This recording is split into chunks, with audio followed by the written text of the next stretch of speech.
আরও খবর জানাতে রাজধানীর হাতিরঝিলে আছেন সহকর্মী মাসুদুর রহমান এবং নওগাঁর মুক্তির মোড় এলাকায় আছেন এমআর রকি। সরাসরি প্রথমেই যাচ্ছি মাসুদুর রহমানের কাছে।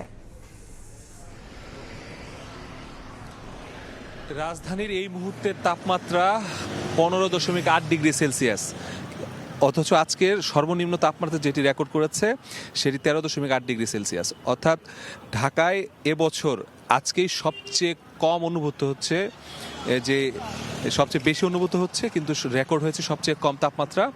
এবং এই যে শীতের এটির যে প্রধান কারণ হিসেবে আবহাওয়া অধিদপ্তর আমাদেরকে জানিয়েছে সেটি হচ্ছে ঘন কুয়াশা। আমরা এবছর রাজধানীতে এখন পর্যন্ত এরকম কুয়াশায় অন্ধকারাচ্ছন্ন অবস্থায় এর আগে দেখিনি, আজকেই প্রথম দেখছি, যে কারণে আজকেও এই বছরের সবচেয়ে বেশি শীত অনুভূত হচ্ছে। এই কারণে আমরা যারাই জরুরি প্রয়োজনে রাস্তায় বের হয়েছে তাদের সাথে কথা বলে আমরা যেটি জানতে পেরেছি যে তারা বিভিন্ন সমস্যায় তারা সম্মুখীন হয়েছেন। বিশেষ করে যারা খেটে খাওয়া মানুষ, দিনমজুর, তাদের কষ্ট বেশি। কয়েকজন রিক্সা চালকের সাথে কথা বলেছিলাম, তারা যেটি বলছে যে হাত একেবারে জমে যাচ্ছে, যে কারণে তারা রিক্সাও ঠিকমতো চালাতে পারছে না। তো প্রত্যেকটি শ্রেণী পেশার মানুষেরই বিভিন্ন ধরনের সমস্যা তারা সম্মুখীন হচ্ছেন। এবং এ কারণে আমরা বিভিন্ন জায়গায় দেখেছি ছোট ছোট করে 8-10 জন বসে আগুন জ্বালিয়ে আগুন পোহানোর যেই চেষ্টা সেটি তারা অব্যাহত রেখেছে, যাতে শীত থেকে নিবারণ তারা পেতে পারেন। এরকম পরিস্থিতি আমরা রাজধানীতে বিভিন্ন জায়গায় সকাল থেকে ঘুরে ঘুরে এই চিত্রটি দেখেছি।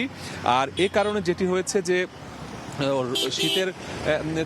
শীত অনেক বেশি হওয়ার কারণে শীতজনিত যে সকল রোগগুলো রয়েছে সেটিগুলো নিয়েও একটি আশঙ্কা তৈরি হয়েছে। এবং হাসপাতালগুলোতেও শিশু এবং বয়স্কদের যে ভিড় সেটি বাড়তে শুরু করেছে এবং অনেক বেশি অসুস্থতার যে হার সেটি বেড়ে গেছে। এই কারণে চিকিৎসকরাও সবাইকে সতর্ক থাকার আহ্বান জানিয়েছেন যে শীতের মৌসুম, অনেকেই বিভিন্ন জায়গায় চলাফেরা করে কাজের জন্য বা ঘুরতে বের হয়, এই কারণে একটু সতর্কতা অবলম্বনের পরামর্শ দিয়েছে, যাতে করে এই যে শীতের কালে যে শীতজনিত রোগ সেগুলো থেকে রেহাই পেতে পারে।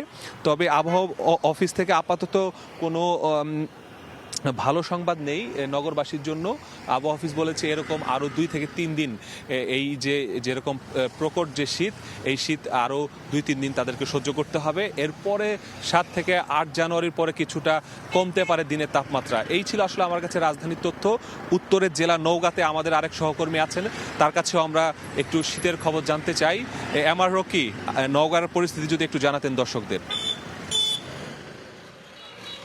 হিমালয় থেকে ধেয়ে আসা যে হিম বাতাস, এই বাতাস কিন্তু এই মুহূর্তে উত্তর জনপদের উপর দিয়ে বয়ে যাওয়ার কারণে তীব্র শীত অনুভূত হচ্ছে এবং কনকনে বাতাসের সঙ্গে ঠান্ডা স্বাভাবিকভাবে জনজীবনের উপর কিছুটা ছন্দপতন এনেছে। গত 2 দিন ধরে কিন্তু এই জনপদের উপর দিয়ে সকালে ঘন কুয়াশা ঝরছে, সে সাথে যে বাতাসের যে পারদ বা বাতাসের যে ঠান্ডা তা কিন্তু রাস্তাঘাটে আমরা দেখছিলাম যে সকালে স্বাভাবিক কাজকর্মে অনেকটাই ব্যাহত হচ্ছে। এবং এই মুহূর্তে কিন্তু এই জনপদে ভর মৌসুম, বিশেষ করে বুড়ো চাষ করার জন্য চাষিরা মাঠে নেমে থাকেন, কিন্তু এই তীব্র ঠান্ডায় কিছুটা তারা বাধার সম্মুখীন হচ্ছেন। এবং অন্যদিকে হঠাৎ করে একটি আবহাওয়ার ছন্দ পতনের কারণে জনজীবনে যেমন প্রভাব পড়েছে, অনেকেই নিম্ন আয়ের মানুষ কিন্তু গরম কাপড় কেনার জন্য ফুটপাতের দোকানগুলোতে তারা ভিড় করছেন।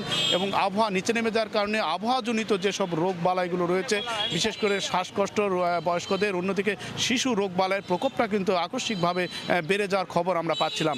স্থানীয় আবহাওয়া অফিস আজকে এই জেলায় তাপমাত্রা রেকর্ড করেছে 10.3 এবং এই তাপমাত্রা কিন্তু অসহনীয় বলা হচ্ছে। এবং বিগত কয়েকদিন কিন্তু যে রোদের প্রখরতা ছিল, গতকাল থেকে তাপমাত্রা নিচে নেমে যাওয়ার কারণে কিন্তু অনেক ক্ষেত্রে দুপুরের পর কিছুটা সূর্যের দেখা মিলছে। তবে তাপমাত্রা যে বাতাসের কারণে একেবারে কিন্তু হিম বাতাস গায়ে এসে অনেকটা শীতের প্রখরতা গায়ে বাজছে, ফলে জনজীবনের স্বাভাবিক যে কর্মচঞ্চলতা এটা কিন্তু কিছুটা হলেও বাধাগ্রস্ত হচ্ছে।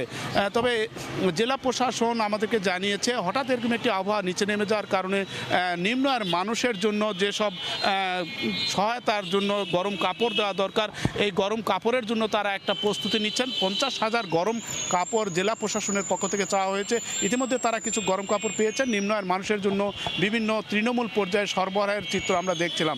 সব মিলে কিন্তু হঠাৎ এই আবহাওয়া নিচে নেমে যাওয়ার কারণে এক ধরনের ছন্দ পতন আমরা লক্ষ্য করছিলাম জনজীবনে। তো এই ছিল সার্বিক এই অঞ্চলের শীতের খবর আমার কাছে। শীতের তীব্রতার খবর জানতে সরাসরি ছিলাম নওগাঁ এবং রাজধানীর হাতিরঝিলে।